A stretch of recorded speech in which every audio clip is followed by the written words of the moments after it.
عائشہ اپنے ماں باپ کے ساتھ ایک گاؤں میں رہتی تھی۔ اس کے بابا لکڑیاں کاٹ کر شہر لے جا کر بیچتے تھے۔ عائشہ کے بابا کی آمدنی قلیل ہونے کی وجہ سے وہ سخت مشکل حالات میں گزر بسر کرتے تھے۔ ایک دن عائشہ کی ماں اور بابا بیٹھے تھے۔ عائشہ کی ماں بولی، سنیے، عائشہ کو اسکول داخل کروانا ہے۔ آپ کو پتہ ہے وہ 6 سال کی ہو چکی ہے اور اسے پڑھنے کا بھی شوق ہے۔ محلے کی سب بچیاں جب پڑھنے جاتی ہیں تو وہ بہت اداس ہوتی ہے۔ ارے بیگم، تم تو جانتی ہو میرے حالات ایسے نہیں ہیں کہ میں اس کو اسکول داخل کروا سکوں۔ عائشہ اپنے ماں اور بابا کی بات سن کے آپ دیدہ ہو جاتی ہے۔ وہ ہر روز جائے نماز پر بیٹھ کر دعا کرتی ہے، قرآن پاک کی تلاوت کرتی ہے اور یہ بات ٹھان لیتی ہے کہ وہ اب ہمسائی سہیلی سعدیہ کے گھر جائے گی اور اس کی کتابیں لے کر پڑھ لے گی۔ ایک روز وہ اس کے گھر جاتی ہے اور اس کے ساتھ بیٹھ کر کتابیں پڑھنے لگتی ہے۔ اے چھوڑ میری کتابیں، اپنی خریدو نا، میری کتابوں کو ہاتھ مت لگایا کرو۔ عائشہ روتے ہوئے وہاں سے گھر آ جاتی ہے اور ماں سے کہتی ہے، ماں، کیا میں کبھی اسکول نہیں جا پاؤں گی؟ مجھے بھی پڑھنا ہے۔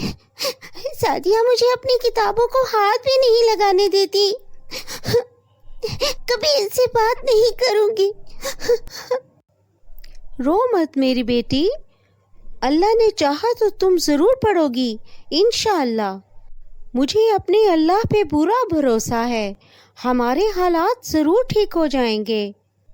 ایک صبح جب عائشہ اٹھی تو اس کے گھر کے صحن میں ایک زخمی چڑیا پھڑ پھڑا رہی تھی۔ ارے یہ تو زخمی ہے۔ وہ جلدی سے اس کو اٹھا لیتی ہے۔ اس کی ٹانگ میں ایک سوئی چبھی ہوئی تھی۔ اوف، اس کی وجہ سے اس کو کتنا درد ہو رہا ہوگا۔ عائشہ جلدی سے وہ سوئی نکال دیتی ہے۔ جیسے ہی وہ سوئی چڑیا کی ٹانگ سے نکالتی ہے، وہ ایک خوبصورت پری بن جاتی ہے۔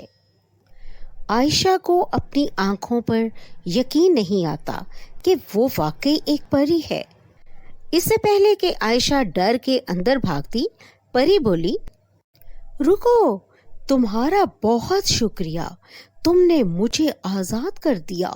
میں پرستان سے زمین پر سیر کرنے آئی تھی، لیکن ایک جادوگرنی نے مجھے چڑیا بنا دیا۔ تم نے مجھے آزاد کر کے مجھ پر بہت بڑا احسان کیا ہے۔ بتاؤ میں تمہارے کس کام آ سکتی ہوں؟ عائشہ پہلے تو بہت سہمی ہوئی تھی، لیکن اس نے دیکھا کہ پری بہت رحم دل اور مہربان ہے تو وہ بولی، مجھے پڑھنا ہے، لیکن میری ماں بابا کے پاس پیسے نہیں ہیں کہ وہ مجھے اسکول داخل کروا سکیں اور میری پڑھائی کا خرچ اٹھا سکیں۔ پری نے اس کو ایک انگوٹھی دی اور کہا، یہ لو، یہ تمہارا انعام ہے۔ نہیں، مجھے یہ انگوٹھی نہیں چاہیے، مجھے کتابیں لا دے۔ ارے پاگل، اس انگوٹھی کو اپنی انگلی میں پہن لو اور اس کو اپنے دوسرے ہاتھ کی ہتھیلی پر رگڑو گی تو جو خواہش کرو گی پوری ہو جائے گی۔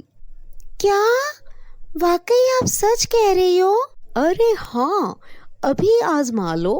عائشہ انگوٹھی جلدی سے پہن لیتی ہے اور ہتھیلی پر رگڑتے ہوئے بولی، مجھے خوبصورت سا فراک چاہیے۔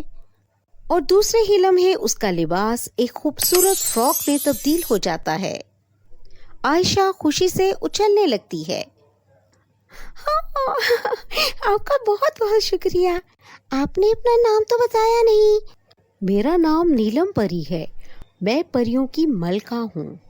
یہ انگوٹھی بہت سنبھال کے رکھنا، اگر یہ کسی اور کے ہاتھ لگ گئی تو تم اپنا سب کچھ کھو سکتی ہو جو تم نے اس سے حاصل کیا ہوگا۔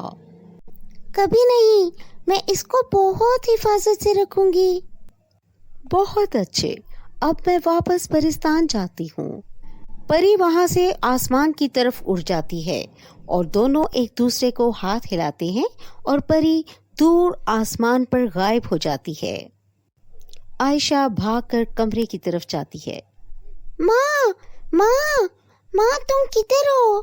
ماں عائشہ کی ماں کچن میں پریشان کھڑی تھی۔ ماں کیا ہوا؟ ماں کی آنکھوں میں آنسو دیکھ کر عائشہ بہت پریشان ہوتی ہے۔ کچھ نہیں بیٹا، بس دیکھ رہی تھی کہ راشن ختم ہو چکا ہے، دودھ اور ناشتہ بھی نہیں ہے، آج کا دن کیسے گزرے گا؟ ماں آپ فکر مت کریں، ابھی دیکھیں۔ عائشہ انگوٹھی رگڑتے ہوئے بولی، مجھے کھانے کا سامان چاہیے۔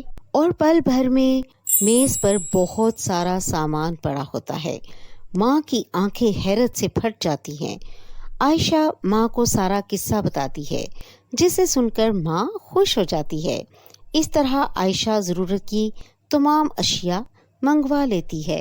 اسی دوران بابا کچن میں داخل ہوتے ہیں۔ سامان دیکھ کر بولے، ارے یہ سب کون لایا؟ کس نے دیا؟ تم لوگوں نے کسی سے مدد مانگی؟ بولو، جواب دو۔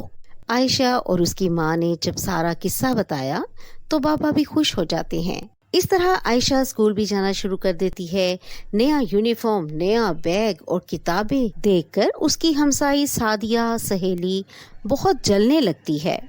ایک دن عائشہ اپنے بابا کے ساتھ شاپنگ کر کے واپس آ رہی تھی کہ راستے میں سعدیہ اور اس کے بابا دونوں کے ہاتھوں میں شاپر دیکھ کر بولے، ارے کیا بات ہے، آپ تو بہت امیر ہو گئے، کیا چکر ہے؟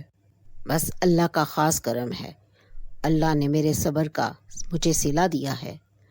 سعدیہ جو ہمیشہ عائشہ کو نفرت سے دھتکار دیتی تھی بولی، عائشہ تم ہمارے گھر کیوں نہیں آتی؟ ہم مل کر کھیلیں گے۔ تمہارے پاس یہ گڑیا کتنی پیاری ہے، یہ تو بہت قیمتی لگ رہی ہے۔ جی بہت قیمتی ہے۔ سعدیہ کا حسد کے مارے برا حال تھا۔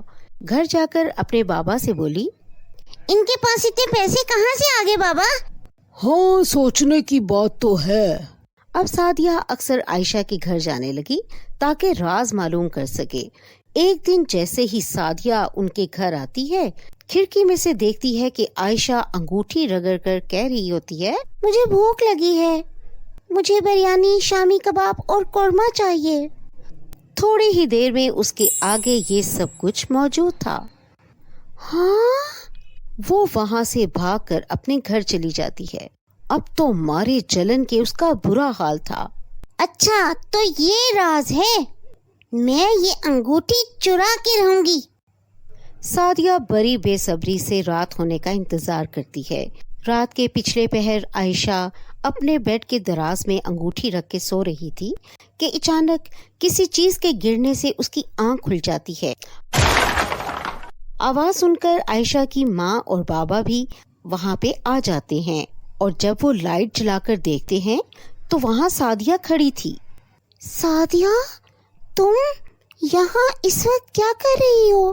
مجھے معاف کر دو عائشہ، میں تم سب سے حسد کرنے لگی تھی، میں وہ انگوٹھی چرانے آئی تھی۔ دیکھو سعدیہ، جب تمہارے پاس سب کچھ تھا تو عائشہ تم سے نہیں چلتی تھی۔ سعدیہ تمہیں پتا ہے کہ حسد نیکیوں کو کھا جاتا ہے، جیسے آگ لکڑی کو بھسم کر دیتی ہے۔ ہمیں حسد نہیں کرنا چاہیے اور جو اللہ کی نعمتیں ہیں ان کا شکر ادا کرنا چاہیے۔ سعدیہ بہت شرمندہ ہوتی ہے اور ان سے معافی مانگ لیتی ہے۔